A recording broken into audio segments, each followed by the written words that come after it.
欢迎收听阿耍与高龄生活奇迹系列。这是第二次录音，我相信大家都知道，我第一次录音的时候，我尽可能呈现原貌，那就是为了让我第二次永远比第一次再更进步一些。好，这一集呢，我们要聊的是高龄与我第一次会面，我们是怎么发生的，我们怎么开始对话的，我们都说些什么，还有他们为何来到我这里呢？他们第一次出现是在什么时间？他们用什么形式出现的？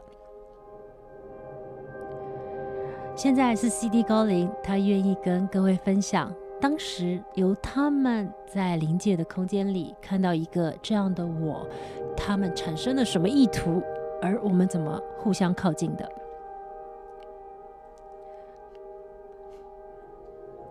Hello， 我是 CD 高龄。我为何叫 CD？ 从一开始他就叫我 CD。在12年前一个秋天的晚上，我只给他看到了 C 和 D， 是因为我是外国人吗？我来自于英语国家吗？其实不是的，是我透过他的嘴巴，当我叫他用所谓的光语或所谓的天语发音的时候，其实它代表的是一个宇宙和平的力量。我来到这里是因为我们希望为地球灌注一些和平的力量，在很多生命的冲撞的时候，看到阿莎，他会吸引来跟他有缘的这些灵魂或人们，我们知道他正是我们要寻找的人。我们怎么发现他的？我们真的是在灵魂生前就计划好的吗？没错，在灵魂所谓的训练所的时候，我们就说好，我们一起来到这个地方。我赋予阿莎一个特殊的天分，就是可以跟我们这些高龄世界的能量体一直完整无缺的连接。但是真的要透过我们可以对话，它需要有很长的学习跟考验。所以在生前这个计划里面，我们说好，你在29岁以前，你一直找不到自己，你会感觉自己好像很敏感，永远在意是别人的眼光、世界的眼光、老师的眼光和小小世界父母的眼光，而这个眼光会让你感觉透不过气，因为你被赋予了一个非常敏感的身心，但你身边并没有人会发现这个敏感是需要被照顾的，所以你不知道自己是谁，你花了好多时间，从一个勉强自己永远在考前几名的人，到高中完全宕机。你在这个过程早就被启动了，为什么我找不到我自己？为什么我没有办法像以前小时候随便就可以让大家期望满意拍拍手的？为什么我在高中会宕机，我再也没有办法好好的像所有的学生一样去考前3名？我开始宕机了。如果你记得在你生前的计划里面，我们告诉你，你在学习的过程里，你的宕机情况会让你必须自己先休学1年，在家休息。所以高3你自己决定了，我再继续下去，我真的不知道我自己是谁。而这一份找不到自己的里面，永远都有一个说不上来的悲伤跟痛苦，它注定在你的生命能量里面去让你经验苦难，但外面的人却毫不警觉你为什么天生下来会这样。这是我们生前的计划。那当你走了好多好多的路，你开始找自己的时候，当你决定要好好成为你生命所谓的天命，或所谓你想要有的生命志向，你开始对老天祈祷，就在这个时候我们回应你了。我们到你的空间的第一句话绝对不是嘿，我们终于相见了，因为你不会记得我们是谁，你的灵魂记得，但是你不记得。所以我还记得那是在一个秋天的晚上，在晚上的时候，你躺在那边，你觉得你好像有事情要发生，你开始祈祷自己成为一个对这个地球可以注入一些好的能量的人。当我们靠近你的时候，我可以感觉到你的身体非常的惶恐，因为你会认为那是一个恐惧的象征，你不知道我们是谁，你用恶意去解读我们，可能是路上的坏人，可能是一些不明的灵界，他们要使用你，所以你的身体产生了一个机制。我们看到的你是在我们靠近你的时候，你并没有敞开给我们，我们不断的在靠近你，所以你感觉你的身体被很大的压力驱策着，所以你不舒服了。即使我们在呐喊，当下的你或许没有办法清楚听到，我们告诉你，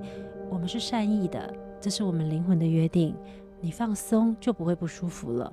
你总是听不到，你放松你就不会不舒服了。你总是听不到，然后你越压缩你就越痛，越不舒服，你感觉有不明物体在压迫你。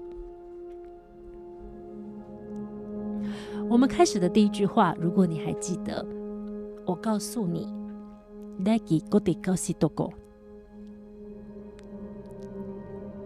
你知道那什么意思吗？就是要告诉你，好久不见，我们终于达成共识了，你终于知道自己是谁了。虽然还有一段很远的路我们要一起磨合，但是你知道你是谁了。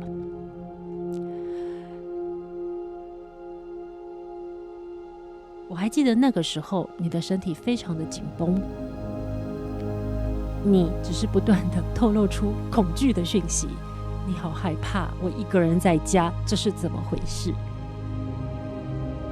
接着你的身体就会灵动，因为我们越靠近你，你的身体就会被启发，唤醒了所有千千万万个你，所有生命的生生世世，所有你记载，所有的细胞，它就活跃起来。所以你的灵视，你的灵魂本体，它开始会做一些手势，是为了跟我们有一个更好的连接跟沟通，就是打招呼的开始。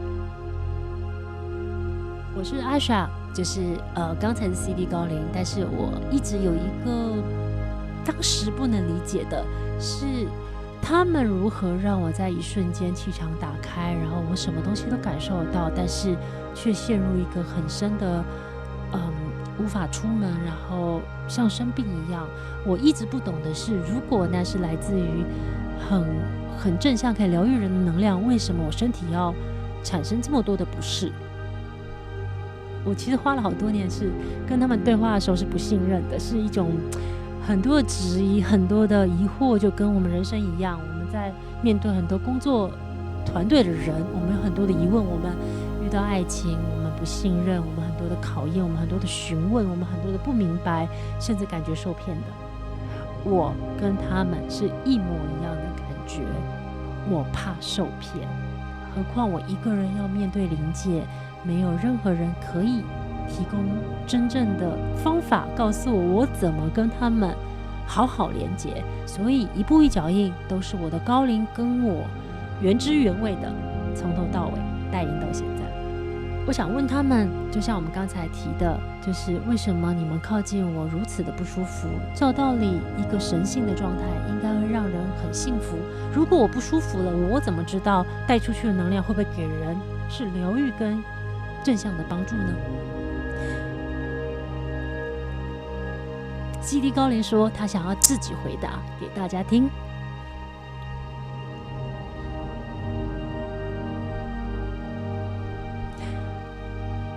我当然要自己回答，因为我怕你转述会让很多敏感体质或者有这种体质的人吓跑了。